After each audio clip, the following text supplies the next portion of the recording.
আসসালামু আলাইকুম। বাবলি হস্তশিল্পে সবাইকে স্বাগতম। আজকে আরও একটা সুন্দর ভিডিও নিয়ে চলে আসলাম। সবাই কেমন আছো?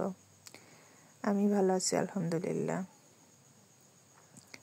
একটা 3 পিস জামার নিচে দেখো লেজ লাগিয়েছি কি সুন্দর করে, আর ওনার 2 সাইডে কালো কাপড় দিয়ে লেজ দিয়ে ডিজাইন করেছি, এবং সেলোয়ারের নিচে প্যান্ট সেলোয়ার, এটা 2 পাশে শেপ আছে। প্যান্টের নিচে লেজ লাগিয়েছি। 3 পিসটা গস কাপড় দিয়ে আমি ডিজাইন করেছি।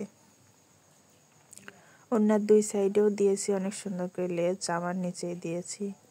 ড্রেসটা অসাধারণ হয়েছে, তোমরা এভাবে করে নিতে পারো। তো সবাই ভালো থাকো। আরও একটা ভিডিও নিয়ে আসবো পরবর্তীতে। আমার সঙ্গে থেকো। আমার বাবলি হস্তশিল্প সাবস্ক্রাইব করে দিও। আল্লাহ হাফেজ।